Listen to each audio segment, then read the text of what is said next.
대강절 기간 동안에 그 사추덕을 하나씩 살펴보는 것도 의미 있는 일 같습니다. 대강절이라는 말은 예수님 오시기 전에 넉 주 동안 기다리는 계절입니다.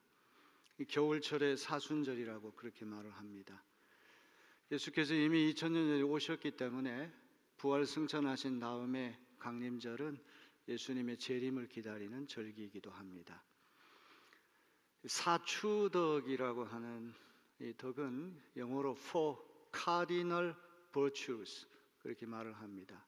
카디널이라고 하는 말은 추기경이라고 하는 그런 말도 됩니다. 우두머리라는 그런 말이죠. 덕들 가운데 가장 우두머리 덕들을 사추덕이라고 말을 합니다. 어머니 덕입니다. 이 사추덕에서부터 많은 새끼 덕들이 파생이 됩니다. 근데 카디널이라고 하는 이 용어는 라틴어 카르도에서 왔는데, 카르도라고 하는 말은 흰지, 경첩을 말합니다. 한쪽은 문짝에 달고 한쪽은 문틀에 달아가지고 문을 열고 닫을 때 경첩이 없이는 안 됩니다. 경첩이 있기 때문에 문짝이 흔들리지 않고 붙어 있게 됩니다.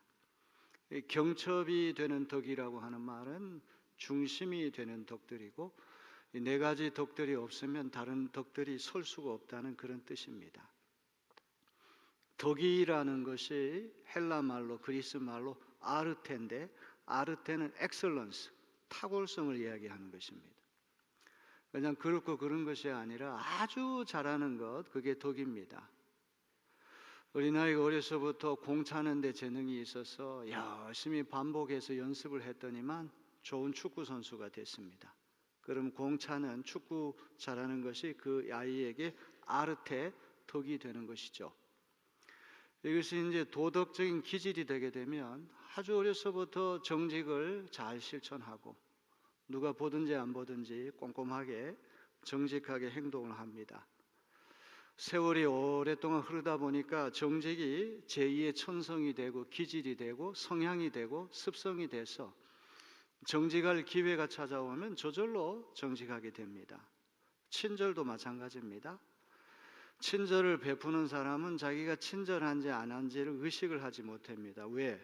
그것은 필연적으로, 자연 발생적으로 흘러나오는 것이기 때문에 그렇죠. 이 덕이라고 하는 것은 그 사람의 하나의 한 부분이고 하나의 성향이고 습성이기 때문에 항상 자동으로 필연적으로 흘러나오는 것이 덕이라는 것입니다. 그래서 이 사추덕이라고 하는 것이 지혜, 지덕을 말합니다. 두 번째는 절제, 절덕이 있고 지난주에 우리가 살펴봤죠. 오늘은 용기, 용덕, 그리고 이제 마지막 네 번째로 정의, 의덕, 지덕, 절덕, 용덕, 의덕, 이 네 가지 덕에서부터 많은 덕들이 파생이 되는 겁니다. 자, 용기 하면은 우리가 흔히 생각하기에 태어날 때부터 대범한 사람, 간덩어리가 큰 사람, 한밤중에 그 귀신이 나올 법한 공중 묘지에 있는 곳을 어슬렁거리도 전혀 무서움을 타지 않는 사람, 이런 사람을 용기 있는 사람 생각합니다. 물론 천성이 대범한 사람이 용기 있는 경우가 왕왕 있겠지만, 용기의 덕이라고 하는 것은 이 도덕적인 특질을 갖기 때문에 그런 대범한 천성하고는 상관이 없습니다. 역사 속에서 용기 있는 사람들을 보면은 외모도 왜소하고 아주 갸냘픈 여성들이 엄청난 용기를 발휘할 때가 있습니다. 우리나라의 이 서구 문화, 이제 근대 문화가 들어왔을 때 오랫동안 상투를 틀고 있었는데 단발령이 내려졌어요. 머리를 자르라는 말이죠. 유생들이 들고 일어났습니다. 차두 가단이나 차발 불가단이라. 이 목은 자를 수 있지만 이 머리카락은 자를 수가 없다는 말이에요. 머리카락은 부모님이 물려주신 너무나 귀중한 것인데 어떻게 이 머리카락을 자르냐. 단발령에 순응하는 사람은 가족에게서부터 핍박을 받아야 되고 그 가문에서부터 쫓겨나야 되고 손해가 이루 말할 수 없습니다. 그런 것들을 다 감수하고 선구자들이 단발령을 이제 했던 것이죠. 어떤 예수 잘 믿는 처녀가 아주 유교 문화 제사를 10번 20번 드리는 종갓집에 종부로 시집을 갔어요. 1년에 제사 지내려면 엄청나게 고생이 많이 되는데 여성이 제사 문화를 기독교 추모 예배로 바꿔야 되겠다, 용기 있는 행동을 합니다. 종부가 저 모양이니 이제 종갓집이 망하게 됐다. 핍박이 얼마나 많겠습니까? 그런 것들을 다 견뎌내고 그 기독교 문화를 정착한다는 건 보통 용기 없이는 안 되는 것입니다. 용기는 꼭 전쟁터의 군인이나 순교자에게만 필요한 특수덕이 아니라 일상생활하는 우리 모두에게도 용기가 필요하다는 것을 기억해야 됩니다. 암에 걸렸다는 소식을 듣고는 이제 수술을 해야 되는데 이 병원에 예약이 다 돼 있으니까 하루라도 빨리 암덩어리를 제거하고 싶은데 몇 달을 걸려야 된다. 그 몇 달을 견뎌내는 것 용기 없이는 견뎌낼 수가 없습니다. 그 무시무시한 메스 칼날을 내 몸을 제거하는 수술을 받는다는 용기 없이는 안 되는 것이죠. 용기라고 하는 것은 특수한 사람에게만 필요한 것이 아니라 우리 모두에게 필요한 일상적인 덕이라고 하는 것을 염두에 두고 제 말씀을 들으시기 바랍니다. 용기를 결정짓는 건 두 가지입니다. 첫째는 리스크. 어떤 용기 있는 행동에도 위험 부담이 뒤따릅니다. 위험 부담이 없는 것에 뛰어드는 것은 용기 있는 행동이 아니에요. 어떤 행동을 하게 되면은 물질적인 손해가 있고 왕따를 당하고 조리돌림을 당하고 심지어 얻어맞기도 하고 공동체로부터 축출될 수도 있고 하나밖에 없는 목숨을 잃을 지경까지 엄청난 위험 부담이 뒤따라요. 리스크, 이게 첫 번째 중요한 것입니다. 두 번째는 리스크가 있으면 fear, 거기에 대한 두려움이 따라 붙어요. 이건 심리적인 것이죠. 저 무시무시한 일을 내가 하게 되면 난 어떻게 될 것인가, 그걸 생각할수록 마음에 부담감이 생기고 두려움이 밀려와요. 그래서 용기 있는 행동 결정하는 것은 리스크, 피어, 위험 부담과 그 위험 부담에 대한 두려움. 위험 부담이 크면 클수록, 두려움이 크면 클수록 그 용기도 더 큰 용기가 될 수밖에 없다는 그런 이야기입니다. 한밤중에 길을 가는데 괴한이 직장을 마치고 집에 돌아가는 여성을 희롱을 합니다. 성폭행을 하려고 합니다. 그런데 행인들이 힐끗힐끗 그냥 구경만 하고 그냥 잽싸게 다 자기 갈 길로 갑니다. 이런 일이 있을 때 거기 잘못 뛰어들었다가는 얻어맞을 수도 있고 봉변당할 수도 있습니다. 또 촌각을 다투는 급한 일이 있을 때 시간이 또 지체가 됩니다. 리스크가 있어요. 생각을 할 거 아닙니까? 야, 내가 뛰어들어야 되나 말아야 되는가, 많은 생각을 하게 돼요. 이게 두려움이 밀려오는 것입니다. 그때 저 불쌍한 사람을 내가 구하고 저 괴한을 떼어놓는 것이 선하고 옳은 일이다. 도덕적인 가치관, 신념, 이런 것이 큰 사람은 설령 내가 얻어맞기도 하고 목숨 잃을 지경까지 간다고 할지라도 이 도덕적인 가치관과 신념이 확고하기 때문에 그것이 모든 위험 부담과 두려움을 이겨낼 수가 있는 것이죠. 이게 바로 용기 있는 행동을 결정짓는 것이라고 하는 것을 기억해야 됩니다. 지혜, 신중, 지덕이라고 하는 것은 intellectual virtue, 이거는 지성적인 덕이에요. 다른 덕은 다 이제 행동에서부터 나오는 그런 것이라고 한다면 이 지혜라고 하는 것은 가슴과 머리에서부터 나오는 것입니다. 어떤 행동을 하기 전에 지혜가 이거 선한 것이다, 옳은 것이다, 이 행동을 하게 되면 내게 유익이 있고 이웃에게 선익을 끼치고 공동체에 보탬이 된다, 이런 것들을 지혜가 일러주기 때문에 그 지혜의 지시를 받아가지고 절제도 하고 용기 있는 행동도 하고 정의를 구현할 수도 있는 것이죠. 다른 모든 덕들도 먼저 심사숙고하는 지덕이 선행이 돼야 됩니다. 지혜가 모자라고 지혜가 구멍이 뚫려가 작동을 안 하게 되면 다른 덕들이 나올래야 나올 수가 없는 것입니다. 용기라고 하는 이 덕을 실천할 때도 지덕이라고 하는 것이 굉장히 중요합니다. 이런 행동을 하는 것이 인간으로서 당연히 해야 할 일이다. 선한 일이다. 의로운 일이다. 불편을 감수하고 희생을 감수하고서라도 이것을 하지 않으면 내가 안 된다. 양심의 문제다. 이런 지덕이 강력하게 추동을 하기 때문에 괴한이 불쌍한 여성을 괴롭힐 때 힐끗힐끗 쳐다보고 빨리 도망가는 것이 아니라 그 현장에 뛰어 들어가 가지고 그것을 말리고 여성을 보호하는 것, 그 지덕이 그렇게 하는 일이 옳은 일이라고 지시를 내리기 때문에 그런 것입니다. 도둑이 아무리 대범하게 도둑질을 하고 강도가 백주대낮에 아주 대범하게 노상 강도 행각을 벌인다고 할지라도 용기 있는 사람이다 이렇게 말을 안 합니다. 용기라는 미덕을 그런 이들에게는 적용할 수가 없어요. 왜? 도둑질, 강도질이 사악하기 때문에 그런 것이죠. 그건 오히려 악덕이지 미덕이 아니에요. 그런가 하면 허영심을 갖고 다른 사람들의 인기를 끌고 자기를 나타내기 위해서 과시하는 형태의 대담성, 사람들 다 지켜보는 가운데 높은 나무에 올라가고 절벽에서 뛰어내려가지고 박수갈채를 받으려고 하는 것, 이것도 용기 있는 덕이라고 말할 수 없어요. 왜? 동기와 목적이 순수하지 못하기 때문에 그런 것입니다.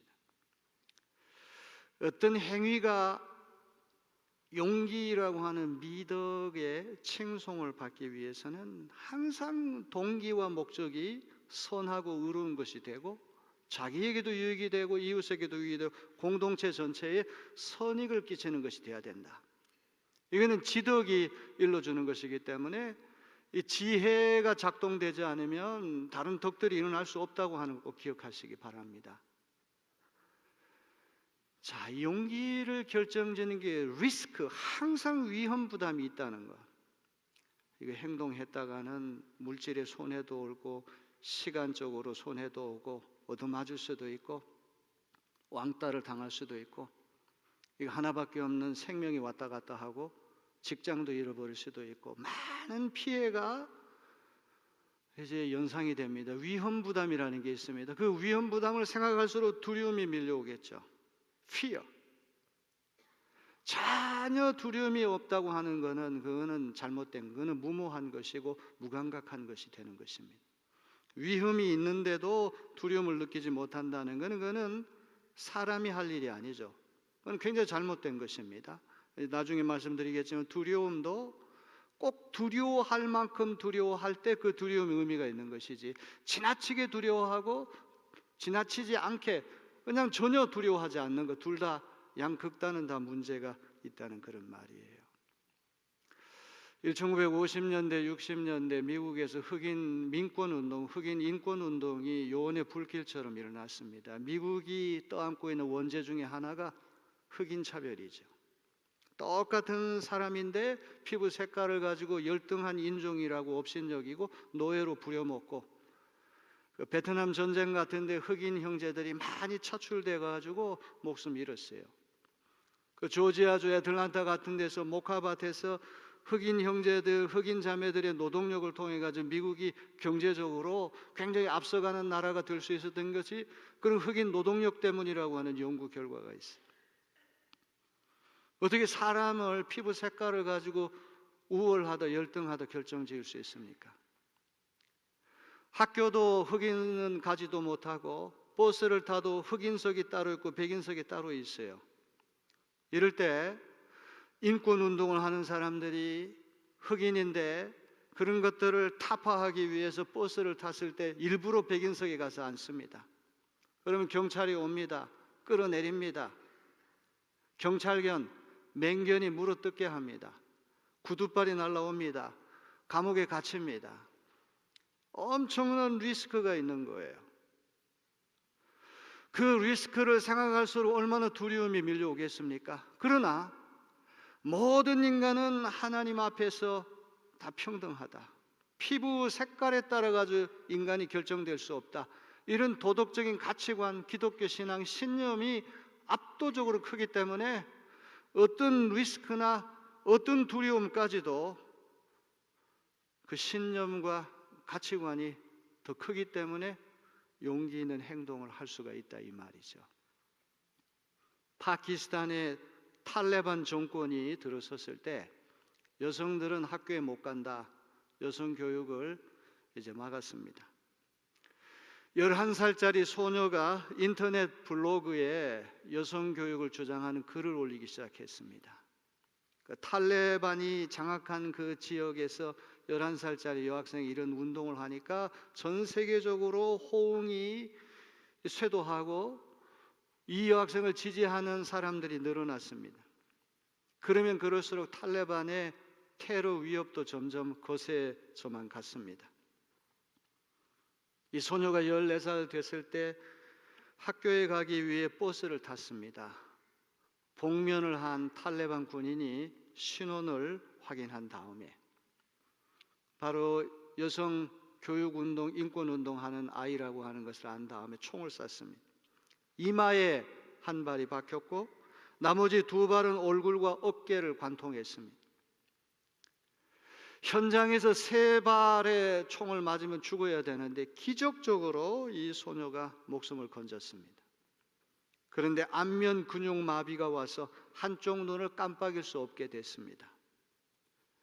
이 소녀가 2014년에 17세의 나이로 역사상 최연소 노벨 평화상을 수상한 말랄라 유사프자이라고 하는 그런 소녀입니다. 용기라는 건 바로 이런 걸 이야기하는 것이죠. 이제 정말 중요한 말씀을 드리려고 합니다. 여러분들 정신을 똑바로 차리고 잘 들어주시기 바랍니다. 용기에는 두 가지 용기가 있어요. 첫째는 공세적인 용기가 있고 두 번째는 수세적인 용기가 있어요. 용기하면은 전쟁터에서 두려움 없이 전장을 누비면서 적군을 제압하는 군인을 떠올리기 쉽습니다. 어택, 공격하는 형태의 용기, 맞서 싸우는 형태의 용기. 이거는 상당히 능동적이고 적극적인 양상이죠. 우리 용기하면은 전쟁터의 군인을 떠올리면서 이 공세적인 용기가 최고의 용기라고 생각하기 쉽습니다. 소방대원이 화염이 소 혓바닥처럼 날름거리는 그곳에 온몸을 던져서 들어가는 이거 공격, 어태킹하는 것이죠.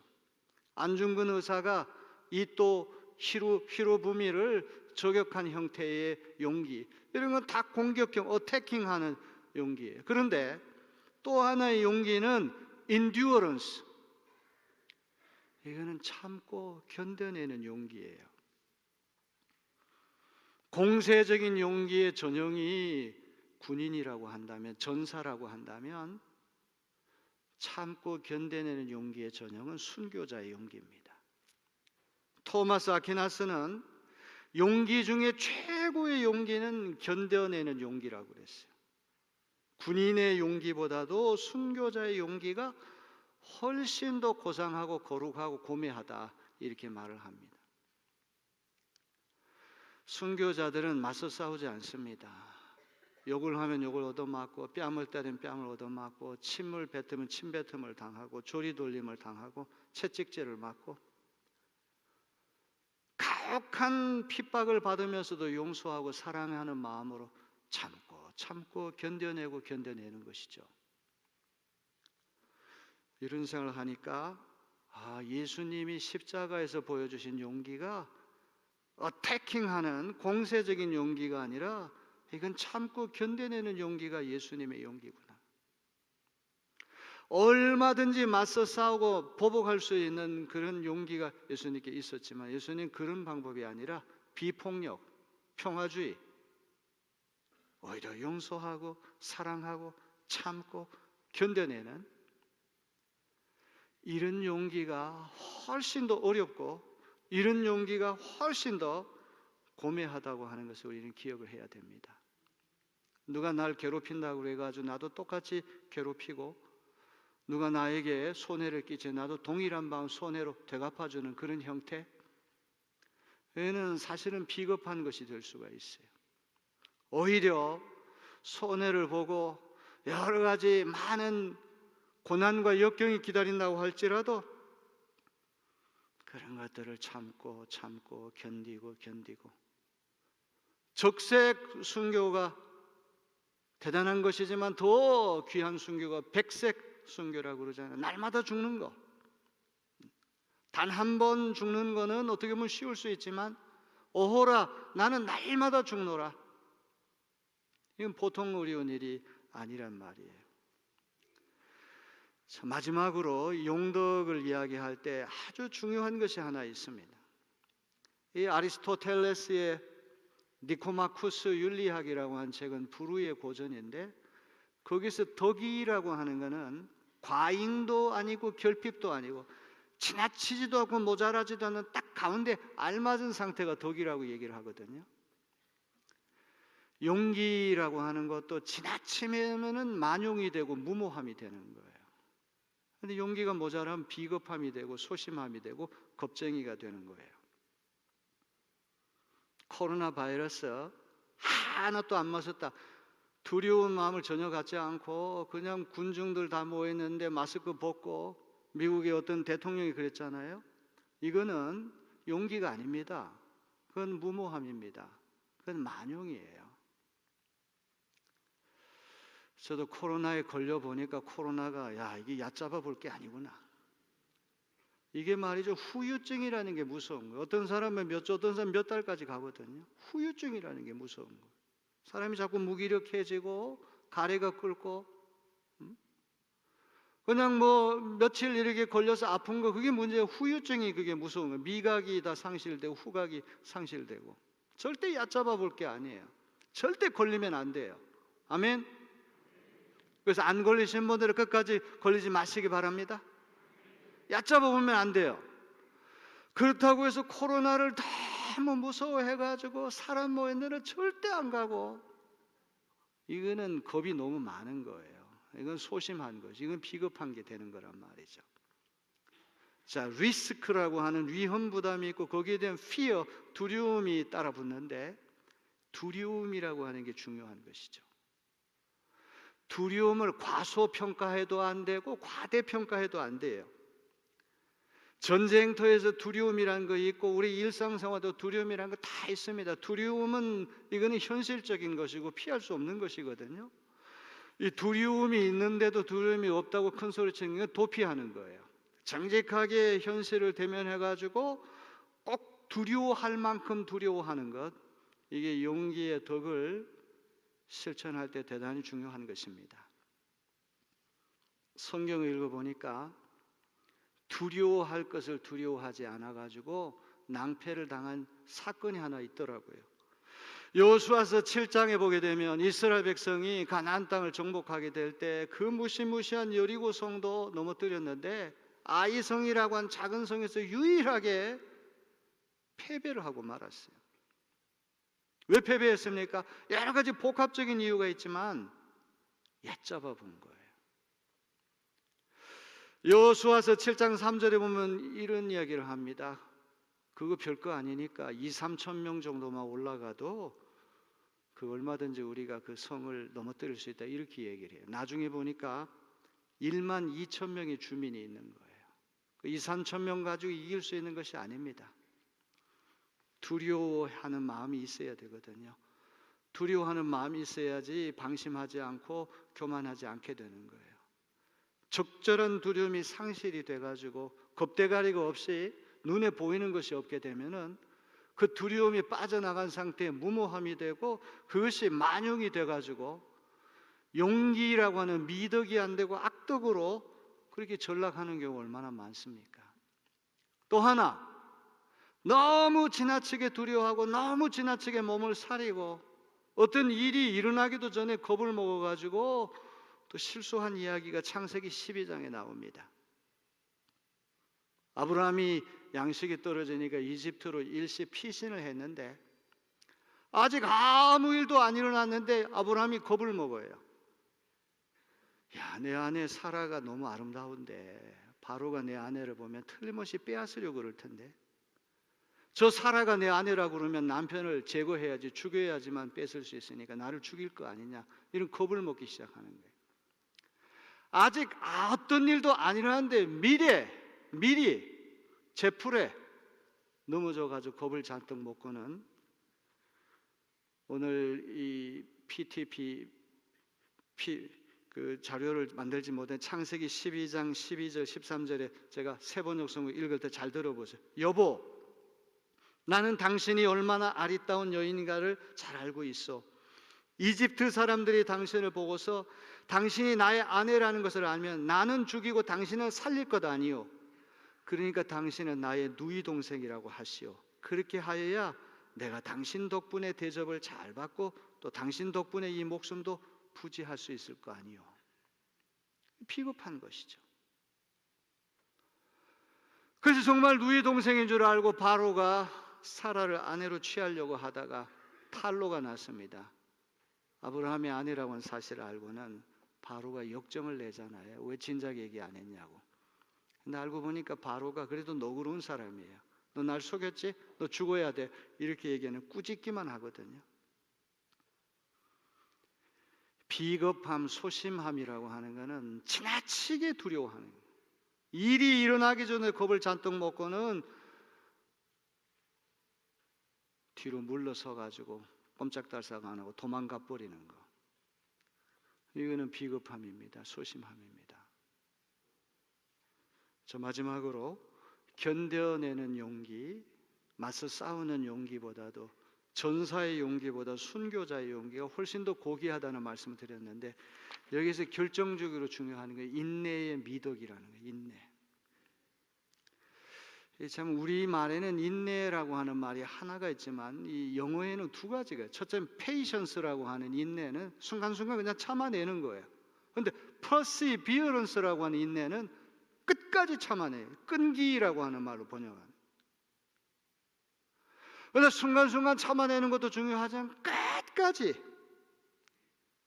이겨낼 때까지 진득하게 끝까지 참아내는 거 perseverance라고 하는, 우리말로 끈기라고 하는 말로 번역하면 좋을 것 같아요. 코로나 시대에 상당수가 어디로 간지 눈에 보이지 않습니다. 코로나 핑계 대면서 여러 가지 이유로 신앙생활이 이게 이제 흐트러진 분들이 많아요. 용기가 필요합니다. 예수 믿는 것 때문에 여러 가지 불편이 오고 직장에서 차별을 당하고 이런다고 할지라도 내가 믿는 예수 그분이 너무나 귀한 분이기 때문에 그런 어떤 피해나 손해 능히 이겨낼 수 있다고 하는 그런 믿음이 있을 때 우리는 용기 있는 행동을 할 수가 있는 것입니다. 저는 우리 내리교회가 순교자의 신앙을 갖는 그런 이들을 배출하는 교회가 됐으면 좋겠어요. 역사만 오래됐다 그러지 말고 정말 우리 믿음의 지조를 지키기 위하여 목숨까지도 초계처럼 버릴 수 있는 그런 훌륭한 인물들이 나왔으면 좋겠어요. 그런데 이것이 어느 날 욱하는 마음으로 되는 게 아니란 말이죠. 모든 덕이라고 하는 것은 어려서부터 되풀이하고 용기 있는 행동을 한 사람은 그 일을 하고 난 다음에 자기가 용기 있는 일을 했는지 안 했는지도 몰라. 왜? 너무나 자연스럽기 때문에 그런 것이죠. 괴한이 누군가를 괴롭힐 때 거기 가가지고 말리는 사람은 똑같은 일이 있으면 또 그렇게 할 수밖에 없는. 왜? 그것이 그 사람의 성향이기 때문에 그런 거예요. 이게 덕이라고 하는 것이죠. 제가 시간이 없어서 많은 말씀을 더 이상 드릴 수가 없는데 용기라고 하는 게 일상생활에도 필요한 덕입니다. 용기 있는 그런 삶을 살아가는 저와 여러분 되시기를 주님의 이름으로 기원합니다.